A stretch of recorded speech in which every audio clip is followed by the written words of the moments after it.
जुन्नरचे आमदार अतुल बेनके यांनी खासदार डॉक्टर अमोल कोल्हे यांच्यावर टीका केली होती। त्यावर प्रत्युत्तर देताना डॉक्टर अमोल कोल्हे यांनी बेनके यांचा चांगला समाचार घेतला आहे। खासदार डॉक्टर अमोल कोल्हे आज जुन्नर तालुक्याच्या दौऱ्यावर आहेत। यावेळी गावोगावात कोल्हेंचे जोरदार स्वागत होत आहे।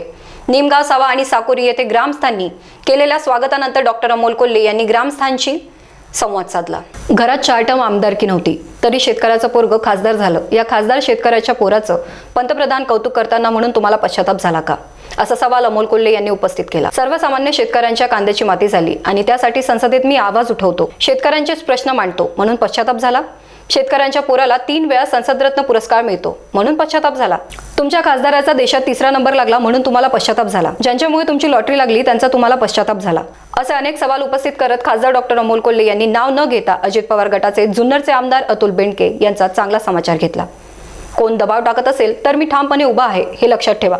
दबाव टाकणाऱ्यांना सांगा केंद्रातील मोदी सरकार जाणार आहेच। जुन्नर तालुक्याचा आमदार महाविकास आघाडीचाच होणार असल्याचेही खासदार डॉक्टर अमोल कोल्हे यांनी ठामपणे सांगितले। मी या निवडणुकीतून मोकळा झालो की करारा जवाब मिळेगा। सत्तेतील लोकप्रतिनिधी म्हणून तुम्हाला निधी मिळाला, आता तुम्ही कोणाची पालखी वाहता हे लोकांना कळते, असेही कोल्हे यावेळी यांनी सांगितले। डॉक्टर कोल्हे यांच्यासोबत विघ्नहर सहकारी कारखान्याचे सत्यशील शेखर, शिवसेना नेते माऊली खंडागळे, भास्कर गाडगे, माजी आमदार बाळासाहेब डागट, पांडुरंग साळवे, आनंद चौघुले, जयवंत घोडके, निवृत्ती साळवे, दत्ता गाडगे, शरद चौधरी, सूरज वाजगे आदी उपस्थित होते। आणि साळवे साहेब, तुम्ही काल रात्री जो निरोप दिला, काय काळजी करू नका। कोण दबाव टाकत असेल, कोण प्रेशराईज करत असेल तर तुमच्यासाठी मी ठामपणे उभा आहे, ठामपणे आता सांगू इच्छितो। आणि इतकंच नाही, जर कोण दबाव टाकत असेल, तुम्हाला सांगत असेल तर त्यांना सांगा केंद्रातलं मोदींचं सरकार तर जाणारच आहे, पण ते झाल्यानंतर ती आचारसंहिता आणि विधानसभेची आचारसंहिता बघितली तर तुमच्या हातात 2च महिने आणि त्यानंतर जुन्नर तालुक्याचा शिवजन्मभूमीचा आमदार हा महाविकास आघाडीचाच होणार आहे। त्यामुळे तुम्ही दबाव विवाद टाकायच्या फंदात पडू नका। कारण कोणीतरी परवा म्हणलं म्हणे दत्ताभाऊ पश्चाताप झाला, ऐकलं ना, मीडियावर वाचलं। अमोल कोल्हे खासदार झाले याचा पश्चाताप झाला आणि मग मला प्रश्न पडला का माझ्या घरात 4 टर्मची आमदारकी नव्हती, एका सर्वसामान्य शेतकऱ्याच्या पोराला आदरणीय शरदचंद्रजी पवार साहेबांनी संसदेत पाठवला म्हणून तुम्हाला पश्चाताप झाला।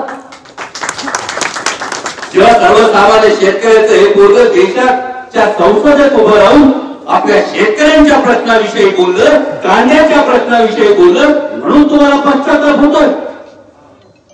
सर्वसामान्य शेतकऱ्यांचा पोरगा हा बिबट्यांच्या प्रश्नाविषयी बोलला, तुम्ही ज्यांची पालखी वाहता, ज्यांच्यासाठी पायघड्या अंथरता त्या उपमुख्यमंत्र्यांना कधीतरी विचारा ना, दिवसा 3 फेज लाईट कधी देणार हे मी विचारतो म्हणून तुम्हाला पश्चाताप झाला।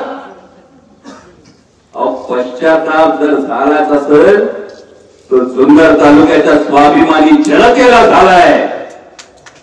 राजा छत्रपती शिवाजी महाराजांचं आम्ही नाव घेतो, त्या छत्रपती शिवाजी महाराजांनी रयतेच्या बाजीच्या देशाला हात लागू देऊ नका ही भूमिका घेतली होती। सर्वसामान्य रयतेशी बांधिलकी ठेवली होती। छत्रपती शिवाजी महाराजांनी कधी कोणाला दगा फटका केला नव्हता। ज्या आदरणीय शरदचंद्रजी पवार साहेबांचा माणूस म्हणून तुम्हाला निवडून दिलं, त्या आदरणीय शरदचंद्रजी पवार साहेबांशी तुम्ही दगा केला, मग जनतेला पश्चाताप झालाय हे आधी त्यांनी लक्षात घ्यावं। आणि जास्त बोलण्याआधी एकच गोष्ट लक्षात ठेवावी, आता लोकसभेची निवडणूक आहे, आपली वारी आहे नंतर, तेव्हा मी मोकळा आहे।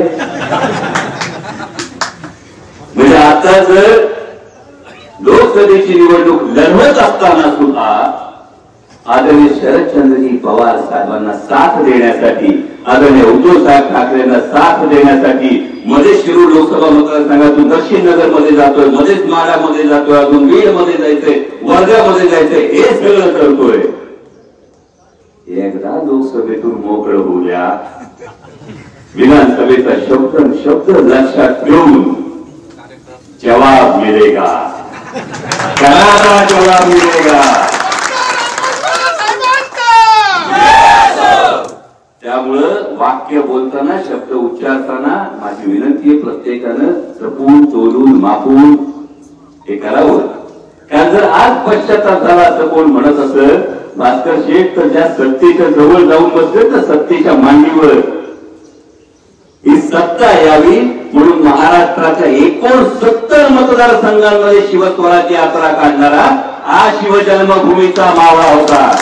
विधानसभेला 73 सभा घेणारा वेगवेगळ्या विधानसभा मतदारसंघांमध्ये हा शिवजन्मभूमीचा मावळा होता।